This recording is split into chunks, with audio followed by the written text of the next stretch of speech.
Muhammed Füzulinin məşhur bir beyti var. Artıran söz qədrini, sidq ilə qədrin artırır.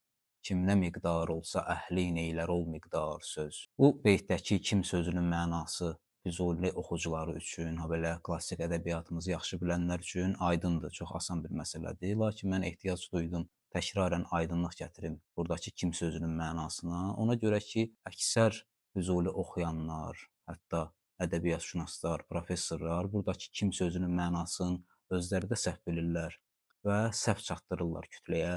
Niyə? Çünki buradakı kim sözünü mübtəda kimi qəbul eləyirlər. Yəni kim nə miqdar olsa, əhlini də o miqdar söz eləyər.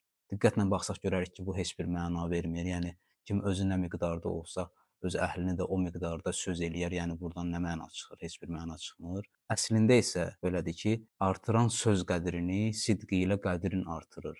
Yəni sözün qədərini, qiymətini, səviyyəsini artıran şəxs öz qədrini, öz səviyyəsini artırır ki, buradakı kim sözü klassik ədəbiyyatda vəznə görə bilirik ki, ki sözü həm də kim şəklində işlənir. Yəni öz qədrini, öz səviyyəsini artırır ki, söz özü nə miqdarda olsa, əhlini də, yəni onu danışanı da o miqdarda eləyər. Kim nə miqdar olsa, əhlin eylər ol miqdar söz. Yəni buradakı kim sözü əslində mübtəda deyil, bağlayıcıdır. Yuxarıdakı misra ilə aşağıdakı misranı bağlayır.